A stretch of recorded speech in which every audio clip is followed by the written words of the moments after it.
rental properties and eviction. We're going to talk about it today, the ins and outs and the ups and the downs. Stay tuned.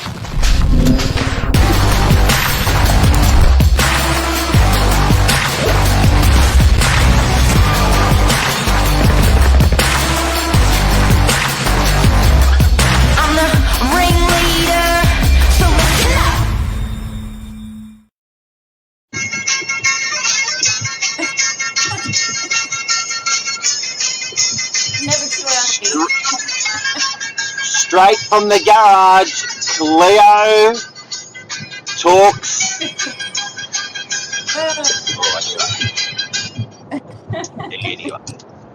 Anyway. How are you today? Yeah, I'm good. I'm feeling pumped for the day. Up early, washing sheets. Actually, we had a bedwetting last night, so that's fun. Was it you or your husband? No, not us. Thankfully, this time. No, my 2-year-old daughter. But I swear, I put it. You put them to the toilet before they go to bed, and you think that's enough. It's like, how much can you hold? Anyway, unbelievable little chicken, cute little chickens.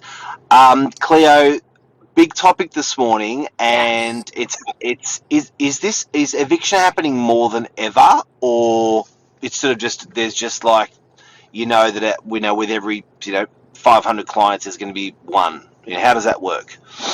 I think even though the market is so volatile as far as a shortage in the rental market, we're finding a lot of owners are giving notice to their tenants to vacate, whether it be the rent increase too high for a current existing tenancy and they want to re-let with a vacant possession property, or that they've sold their property and they're selling it vacant possession also. So we are seeing quite a lot of those requests coming from our landlords, and the notice period is either a 90-day or 30-day. What we're not seeing is a lot of 14 days non-payment of rent terminations, which is good. Tenants, are maintaining their commitment to rent, which is great. It's just unfortunate that if the circumstances change for the landlord, then we do have to give the tenant notice.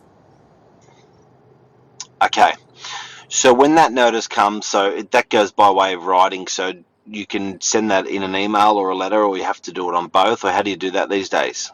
Well, everything's electronic now. It depends on the lease start date. Pre-2019, I think you still have to print it, post it, hand deliver it, allow postage days if you're going to put it through general post, or if you're going to just hand deliver it to the letterbox, you can do that with the following day. But electronic notices now, email is the way to go. Everyone signs a consent form when they sign their new lease to say that they accept electronic communication from the office. So it makes things easier for sure. And with when it comes to tenants getting an eviction notice, like it must be an awful thing to get in the post. It must be like, fuck, here we go, we're on the merry-go-round again.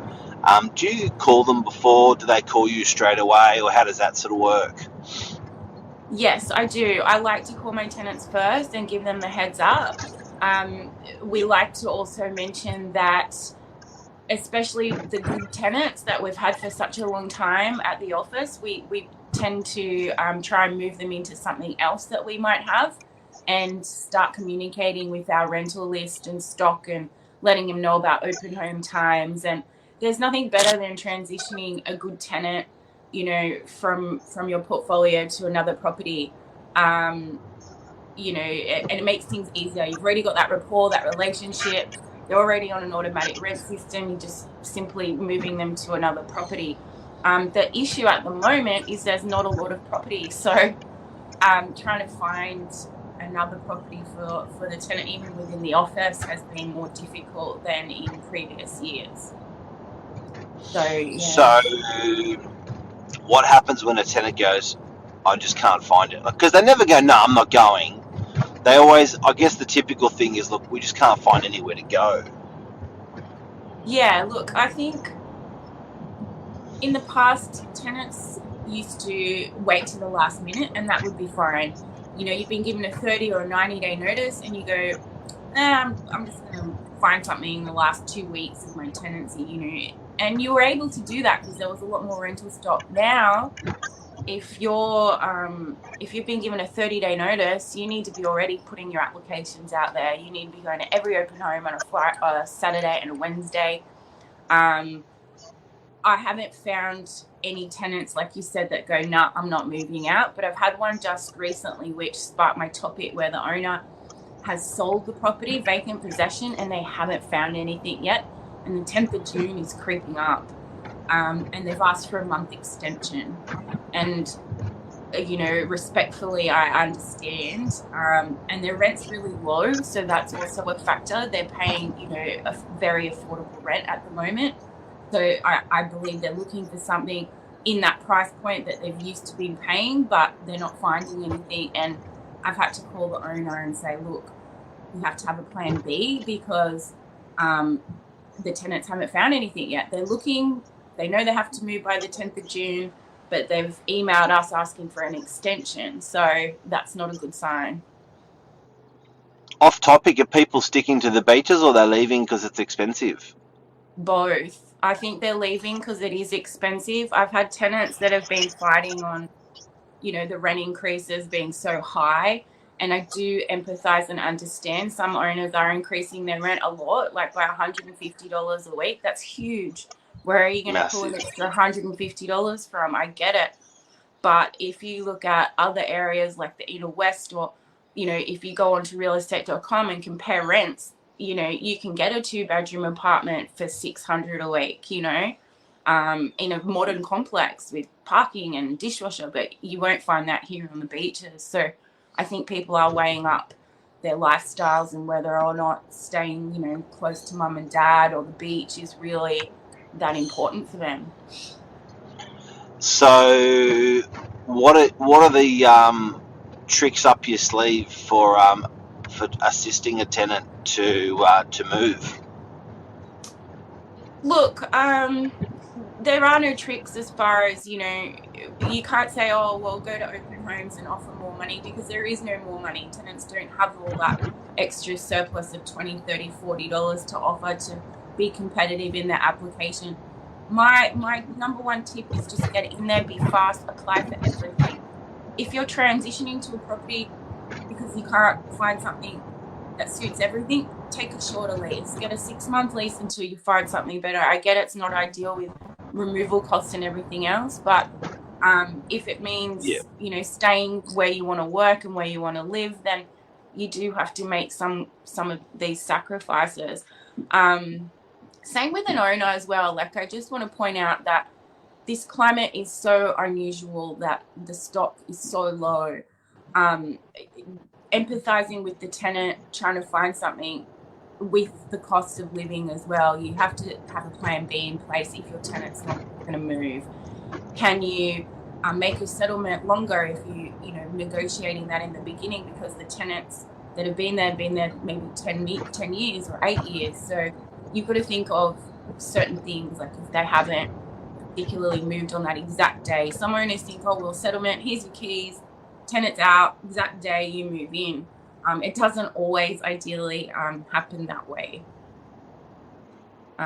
Beautiful. We had a property. And Yep. And it's gotten very serious, where even it's forcing people to live in their garage with old Greek furniture. This is where I escaped to. Yeah, if you really want to see, you got to check out this bad boy. Look at this. This is a gramophone with a Grecian key that plays records. Oh my God. I know. This is your garage. Yeah, this is in my garage. I have all. Have you named it? No, not yet. I don't know if it's going to be my pad or my husband's pad for when you want to get away from the kids. It's got to be named something Greek and woggy. Yeah, definitely. The Gaffinio, something like that. For sure. Oh my God! So Cleo, thank you very much. I think, look, the whole eviction thing, it's certainly out there at the moment. lots of communication is probably the best medicine. Pick up the phone, have a good old conversation. Don't bury your head as a landlord or an agent as a tenant. Just have plenty of communication. Hey. Yeah, that's the best, I think, for sure. And you'll find something eventually. You know, it's bound In to be. practice, everyone is. Just on that, if they don't move out, do you apply to a sheriff or a tribunal, or what do you do? Yeah, you apply to NCAT. The likelihood that you'll get a hearing straight away is probably about a week or two. So if you're only negotiating an extra week with your owner and you're thinking about applying at NCAT to get an enforced vacate date, you're getting that 2 weeks anyway. So if you're able to negotiate with your tenant, that's great. The NCAT process is longer. You will get a vacate date, but it probably won't be within the 2 to 3 week period anyway. Listen to this lady; she knows her stuff. But yeah, like the NCAT, you don't want to go down that road. If you can negotiate with the tenant, it's so much easier. If you can be a little bit flexible. I'm not saying that the termination notice doesn't mean anything. It does. There is a date of finality, but if that's not reached, negotiating is the best option. Thank you very, very much, Cleo. No problem. I'm going to have my Greek coffee now. Go have your Greek coffee and your Greek couch and your Greek garage. Faristo. Bye, everyone.